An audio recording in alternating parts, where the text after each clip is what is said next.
L'histoire de Guy-Pierre Lévesque débute au tournant des années 70.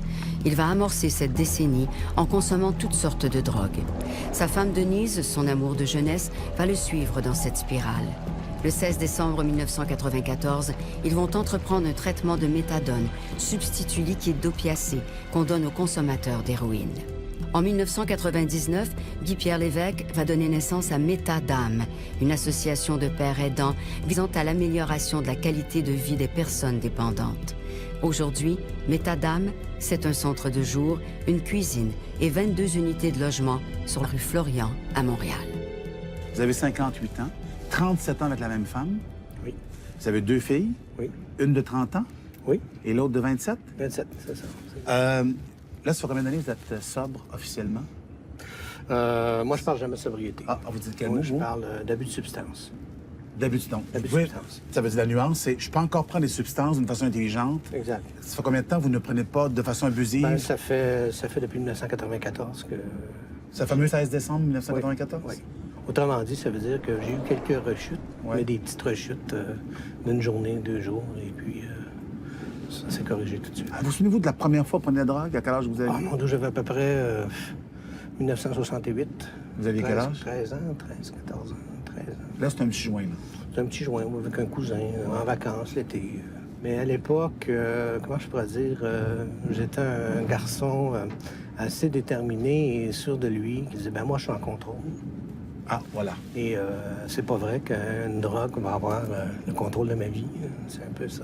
C'est ce que vous pensiez. Finalement, C'est ce que je la drogue ou les drogues ont le dessus sur vous beaucoup plus tard. Oui.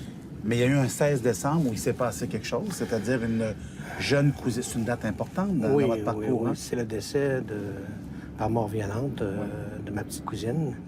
Et puis, ça a été marquant parce que c'est le moment où je me suis révolté. Vous aviez quel âge à ce moment-là? J'avais à peu près 15 ans, 16 ans, dans ces coins-là.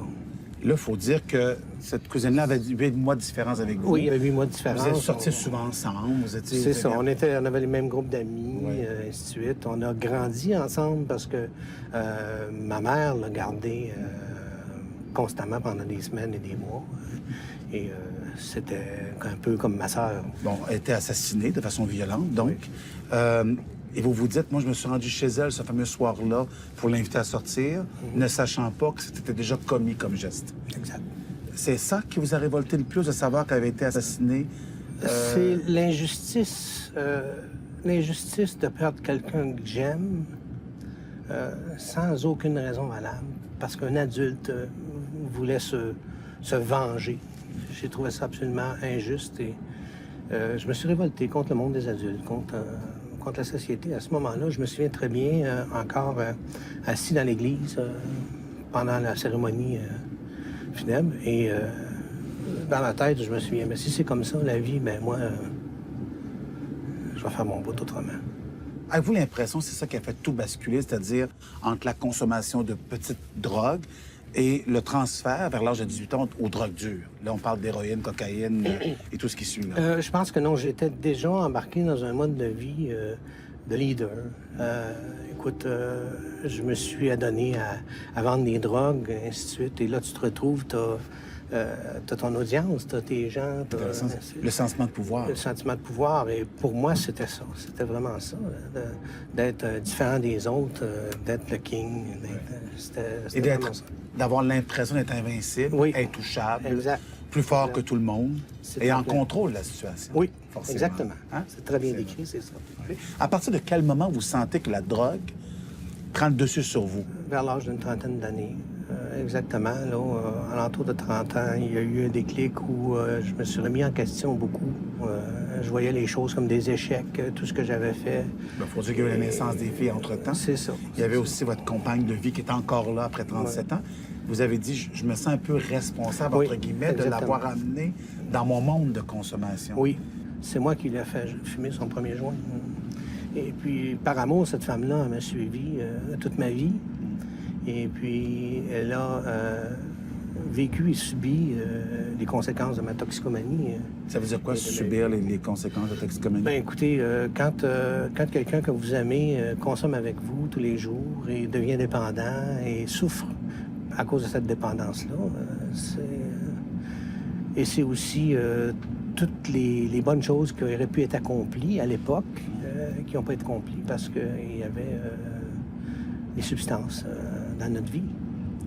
Il reste que vers l'âge de 35 ans, je me suis retrouvé à quêter sur la rue avec mon épouse. Est-ce que c'est la honte qui embarque? C'est la culpabilité qui embarque? C'est un regard difficile sur soi? Moi, c'est vraiment le sentiment de l'échec. De ne pas avoir accompli quelque chose. De ne pas avoir accompli quelque chose. C'était vraiment ça qui a fait qu'à un moment donné, j'ai fait une période dépressive importante où j'ai eu des idées suicidaires. Vous avez voulu mourir? Je voulais mourir. Je ne suis plus capable de vivre avec moi-même. Et puis, j'ai croisé des gens qui m'ont tout simplement accompagné vers des mouvements pour atteindre une certaine sobriété. Vous avez dit, j'étais quand même devant deux avenues. Celle de mourir avec mes enfants et ma femme, Oui. ou celle de dire, je vais me faire soigner puis je m'en sors. Ouais. Un moment de lucidité vous a permis de prendre la bonne décision. Exact. Est-ce que des fois, vous vous imaginez si vous aviez pris l'autre décision?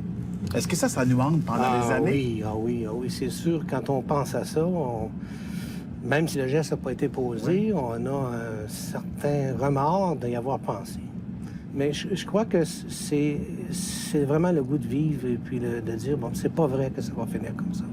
C'est pas vrai que je vais laisser une honte derrière moi, parce que moi, je le prenais comme ça. Quand vous aviez au départ les filles, ils sont arrivées assez tôt dans votre vie d'ailleurs. Oui, j'avais à peu près 25 ans. Oui, il y a eu 5 ans de célibat, j'allais dire une vie de couple sans couple, enfants. oui. Et là, vous avez consommé beaucoup là. Oui, c'était rock'n'roll. C'était rock'n'roll, hein? Ça Oui. brassait. Après ça arrivent les enfants, les deux filles, et là, vous gérez votre consommation. C'est-à-dire, et corrigez-moi toujours, vous gérez dans le sens où je ne veux pas que mes filles soient conscientes de ça. Je ne veux en aucun temps qu'elles manquent de rien. Donc, j'organise ma consommation. Exact. Il y avait une époque où j'étais actif dans le trafic, mais là, il y avait beaucoup de déménagements, beaucoup de stratèges pour éviter d'être pris la main dans le sac. Et ça a fait causer plein de problèmes. On peut dire, par exemple... Les écoles, entre autres, dans les j'imagine. écoles, les arrêts des cours de patin artistique. Il y a eu plein de causes comme ça qui sont arrivées au cours des ans qui ont eu des impacts sur mes propres enfants. C'est ça, quand vous vous retrouvez avec vous-même, qui devient insupportable à imaginer oui. ce qu'on n'a pas permis à nos enfants et notre femme C'est ce qui d'organiser. cause le remords. C'est ça qui cause le le remords? regret, le remords.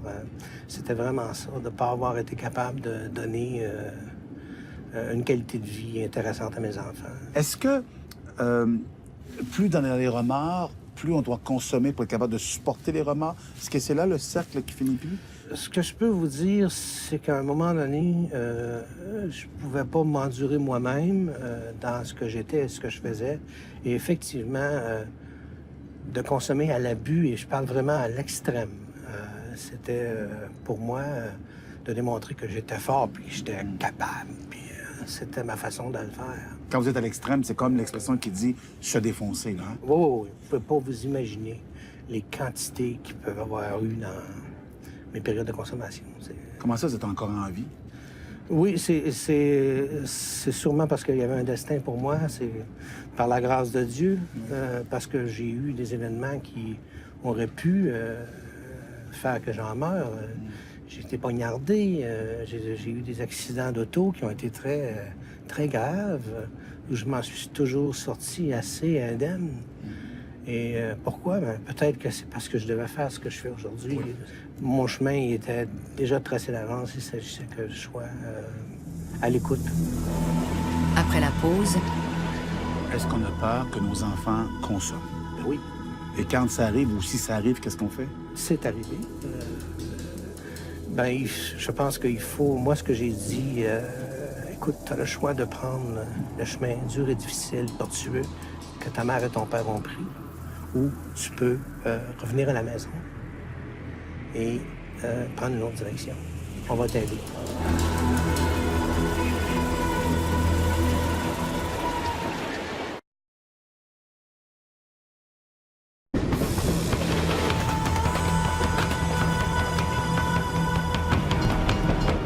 Guy-Pierre Lévesque a survécu à 20 ans de toxicomanie. Aujourd'hui, il donne au suivant, en ayant mis sur pied l'organisme Métadame, qui vient en aide à ceux et celles qui tentent de faire comme lui, sortir du monde de la dépendance. Est-ce que vous vous rendez compte un jour que les filles voient quelque chose? Quand c'est arrivé près de ça, quand ils ont eu la conscience un peu au début adolescent, Ouais. juste avant que l'adolescence commence, là, ben c'est là qu'on est allé, c'est là qu'on a réussi à se sortir, Votre femme et vous? mon épouse et moi, de la consommation. C'est là que j'ai pris les moyens, tout à la fois en étant désespéré, mais les moyens de dire, bon ben là, j'en ai assez, il faut que ça change, je m'en sors, et je sors aussi l'être que j'aime, les êtres que j'aime de ce milieu-là. Nous, on a toujours fait attention pour pas consommer devant les enfants, ça s'est jamais fait. Donc ça, ils n'ont jamais vu ça. Mais par contre, que maman y aille s'enfermer dans la chambre ou que papa aille s'enfermer dans la chambre, ils finissent par se poser des questions. Et c'est à ce moment-là que l'arrêt s'est fait.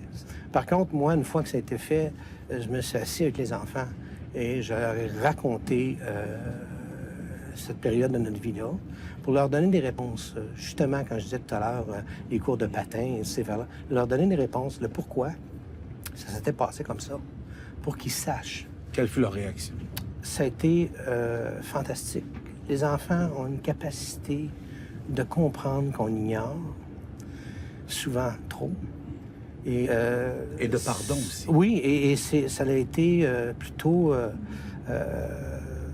de dire, ben, papa, il est courageux, maman, c'est courageux.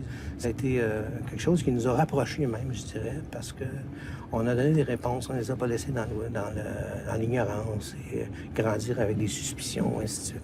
Ça a été vraiment clarifié avec les autres. Est-ce qu'on a peur que nos enfants consomment? Ben oui, Et quand ça arrive ou si ça arrive, qu'est-ce qu'on fait? c'est arrivé.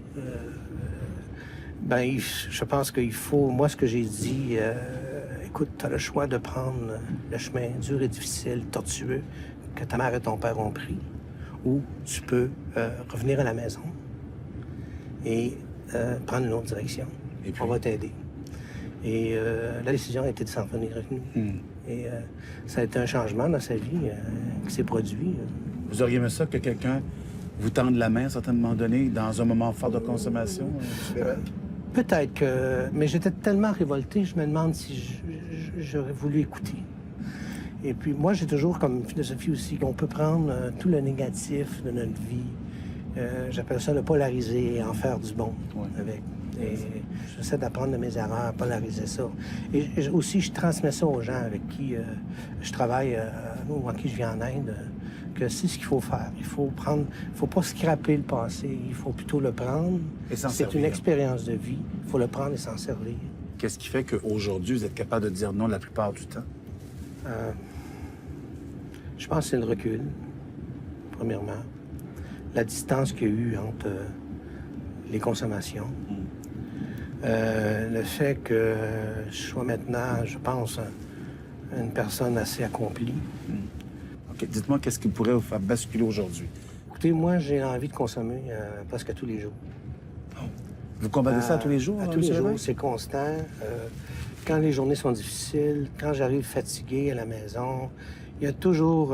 comment je pourrais vous expliquer ça? Je m'assois dans le fauteuil et puis il y a cette pensée-là qui dit « Moi, t'as dit un bon hit, ça ferait tellement de bien. Et là, c'est dangereux. Là, c'est là que votre lucidité embarque. C'est ça. Parce qu'il faut comprendre que c'est pas nécessairement tout le temps mauvais de prendre une drogue. Quand on la prend, on a des libérations, on a satisfaction, notre corps réagit de toutes sortes de façons. Et puis, ça reste. On a tendance à oublier le mal que ça t'apporte. Les sevrage et tout ça, on a tendance à oublier ça. Et dans l'espace de très peu de temps, on peut arriver et dire « Ah, ben un petit peu, c'est pas grave. » Et c'est là que il y a les gros dangers de déraper et de se retrouver, encore une fois, accro. Mais est-ce qu'on reste toxicomane à vie? Moi, je pense que je suis un toxicomane. Je le serai jusqu'au jour de ma mort parce que, justement, je dois combattre ce sentiment-là de consommer quand il arrive une difficulté ou quoi que ce soit. Ce sentiment-là va être là. Ça veut dire Je que me vous l'êtes. considère comme un toxicomane. Mais si vous êtes en contact tous les jours avec ceux qui ne réussissent pas toujours à combattre leurs démons, en tout cas, vous avez tous ça en commun quand vous êtes ensemble. Est-ce que des fois, vous dites, j'aimerais donc ça faire autre chose pour ne pas être plongé toujours dans ce monde-là de consommation? Honnêtement, oui. Des fois que je dis, je pense que je vais faire autre chose. Et puis? Et puis, je me lève le lendemain, puis Non. Le fait de les comprendre et d'être très près d'eux, c'est à la fois une force et un danger. Pour vous? Oui, oui, pour moi. Et puis, je pense que il faut en arriver un jour probablement à se poser la question, est-ce que j'aime ce que je fais? Visiblement, oui. Oui, et j'aime ce que je fais. Je suis un bâtisseur, je suis une personne qui aime relever des défis. Comment un mariage peut résister 37 ans à autant de hauts et de bas? Je pense qu'avant tout, il y avait de l'amour. Ça, c'est quelque chose. Je me souviens, moi, la première fois que j'ai vu mon épouse, le coup de foudre, et ça a toujours été... Je la désirais. Et c'est encore comme ça, visiblement? Oui, oui. Vous l'aimez beaucoup? Et puis, après ça, ben, c'est beaucoup de tolérance, beaucoup de dialogue, de résilience, qui fait qu'on continue. Et puis, c'est aussi d'avoir des objectifs de vie en commun. Réaliser des choses, faire partie de quelque chose. D'être fiers l'un de l'autre, ça, c'est important. Qu'est-ce qui reste des séquelles de cette période de consommation abusive de drogue dure? J'ai des problèmes respiratoires, des problèmes de sommeil. Je pense pas que ça va guérir. J'ai différentes blessures au corps qui sont survenues pendant que j'avais des consommations où tu sens pas de douleur. Aujourd'hui, je les sens, les douleurs. Partout où il y a eu une blessure, je le sens. Qui vous rappelle votre passé? Ça me rappelle mon passé. Qu'est-ce qui reste? Il reste toutes les mémoires des personnes disparues. Mon premier ami qui s'est suicidé parce qu'il était trop embarqué dans des dettes d'héroïne, toutes ces choses-là. Ça reste, c'est là. Ça me revient périodiquement. C'est beaucoup ça qui revient. Comment va votre femme? Super bien. C'est vraiment une belle personne. Elle ne consomme plus comme vous? Mon épouse ne consomme plus. J'ai un peu un regret de l'avoir attirée dans ce dédale-là. Est-ce qu'elle vous le reproche? Non, elle ne me reproche pas, mais je ressens qu'elle a beaucoup de deuil par rapport à des choses qui sont arrivées, ainsi de suite. Et ça, c'est triste. Je voudrais tellement être capable d'effacer ça. Et vous, qu'est-ce qu'elle dirait de vous? Vous dites tellement de si beaux mots sur elle. Qu'est-ce que vous pensez qu'elle dirait de vous? Ce qu'elle m'a dit, c'est qu'elle ne se serait pas vue mariée à un autre que moi. Voyez-vous? Qu'elle trouverait la vie plate, ça serait autrement. Ça, c'est un beau mot de la fin, ça, hein? Oui. Merci, Guy-Pierre Lévesque. Ça fait plaisir. Merci infiniment. On va à la pause et on revient tout de suite. Après la pause, Est-ce que